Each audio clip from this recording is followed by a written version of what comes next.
What's up YouTube? Welcome back to the channel. It's Christine with gaugegirltraining. Welcome to week 2 of the 42 Hard Challenge. And in today's video, we are going to discuss why that last bit of belly fat won't budge and exactly what to do about it. So let's get started. So in today's video, we are first doing a giveaway for free 6 weeks of one-on-one online coaching. All you need to do to enter the giveaway, I'll be announcing the winner in next week's vlog, is comment #giveaway in the comment section, share this video, and tell me why you deserve to receive free one-on-one online coaching with me. With that being said, let's get into today's topic, which is why that last bit of belly fat will not budge. Losing stubborn belly fat is one of the most frustrating things that I would say almost 100% of women complain about. It doesn't matter how much you weigh, whether you have 5 pounds to lose or you have over 100 pounds to lose. Belly fat can be extremely frustrating, even with a small waist, even with a lean body.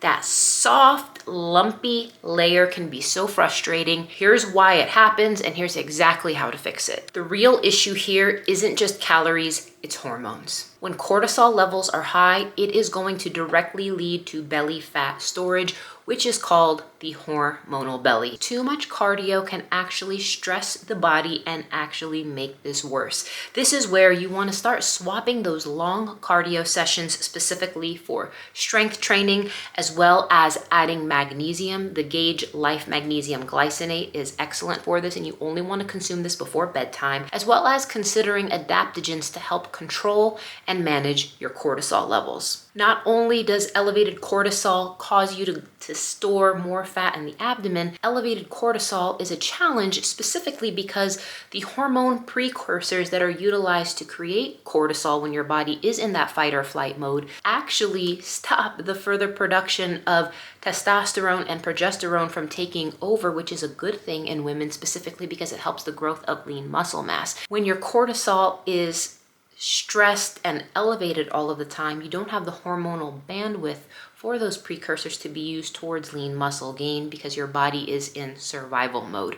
The next thing related to your hormones is you want to be paying really close attention to insulin and insulin resistance. The best way to combat this is you want to dial in your macros and fine-tune them. When you are dealing with insulin resistance, it doesn't necessarily always mean that you need to go on a ketogenic nutrition approach, which is very low carb, where only 5% of your total calories are coming from carbohydrates. As we know, cutting carbohydrates can make it a little bit easier for your body to tap into stored fat for fuel, but there is a level of fine-tuning your macros that is going to really help to optimize your belly fat. You want to be considering a few factors that are highlighted in my book here, Unlock Your Macro Type. And in this book, I explain all of the variables that help you understand your true body type. It'll help you understand your carb tolerance. When it comes to carb tolerance, there's a spectrum. On one end of the spectrum, we have folks who can eat all of the carbs in the world and it actually fuels their metabolism. And these lean folks who naturally are that way don't have any trouble to consume carbs. They have a very high carb metabolism, and carbohydrates actually helps improve their body composition. But on the other end of the spectrum, we have folks with a very low carb tolerance where they would do better, who are like type 2 diabetic. They do better on like a more of a ketogenic approach. But then there's a range of individuals who fall somewhere in between. There are a lot of different ranges on the spectrum, and where you fall on that carb tolerance spectrum will help you determine what your macro type is, which is going to give you that optimum balance of your proteins, carbs, and fats. Now, we all understand that protein is very important. It's a building block for gaining lean muscle mass. It's great for so many values and benefits. However, a lot of nutrition coaches out there focus on just the protein, just the calories, just the deficit, and don't really dig into the fine tuning of what the appropriate ratios of fats to carbs are for you specifically. And in my book, I unpack that in great detail. This book is available everywhere books are sold: Amazon, Barnes & Noble. You can get the audiobook, ebook, hardcover, and paperback. So make sure you guys check that out. Now, if you are continuously leaning out everywhere else on your body, but you still have this lumpy, bumpy look on the front of your torso specifically. You want to make sure that you are focusing on circulation as well as fascia. And this is where lymphatic drainage massages can be extremely helpful. Doing things like supporting collagen, infrared saunas, deep core vacuums and core work will certainly help to improve your skin texture as well as the smoothness of your skin. Other exercises that are really helpful for this specifically include rebounding, because of the way that the nature of the movement helps to boost and stimulate the drainage of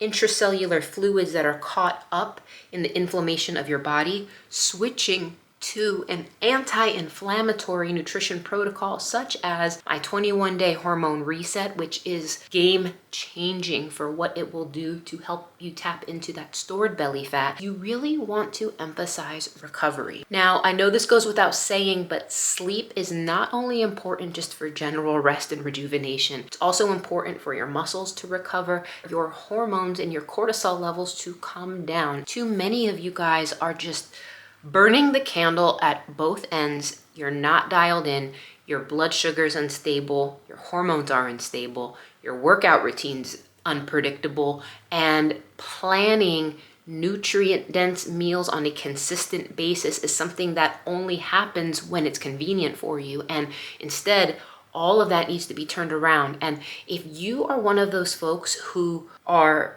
really struggling with this is a serious priority for you, but you just don't know what to do or how to get started, I would encourage you to book a complimentary discovery call where you can talk to me directly. We will discuss what your challenges are. I will hear you out. I will recommend the best program and strategy for you based off of your goals as well as your budget. This is a limited time free offer, so please make sure you take this opportunity to connect, and it'll be with me personally. We could do it via phone or via Zoom, whichever you prefer. You guys, I really hope that all of this information was value adding to you. I'm gonna get into a little bit of behind the scenes of what happened to me specifically on week 2 of my 42 hard challenge, but I hope that these tips related to how to mobilize stubborn belly fat was helpful to you. Now, for the second week of this challenge, I hit a new low weigh-in. I was so excited. As you can see here by this photo, this is the progress that I have made so far this year, because I did the New Year's challenge. I am currently doing, obviously, the 42 hard challenge, and we have a new challenge that will be going live that I will be talking about later this week, so you don't want to miss out that. That's going to be our spring reset, something we've never done before, and you guys are going to love that. But I've been very consistent with my macros. I had a little bit of a setback about 2 to 3 days ago with just some nausea, not feeling so hot, but I've managed to remain consistent. I had to take a little bit of a break with my steps the last 2 to 3 days, as well as my weights. But I am moving on to phase 2 of the challenge, which is where the macros tighten up a little bit and maintaining the same training, nutrition, and protocol. For those of you guys who are inside my private Facebook group, I do more detailed updates in there on a day-by-day basis. But I hope that you guys are enjoying following me along on this challenge, staying up to date with my progress. But I hope you guys enjoy these videos, and please comment below what you would also like to see in next week's video. In the meantime, don't forget to enter the giveaway that we are hosting on the channel today. Again, winners will be announced the following week, so don't miss this epic opportunity to win, because somebody's gonna win, and it could be you. Take care, and I'll talk to you guys later.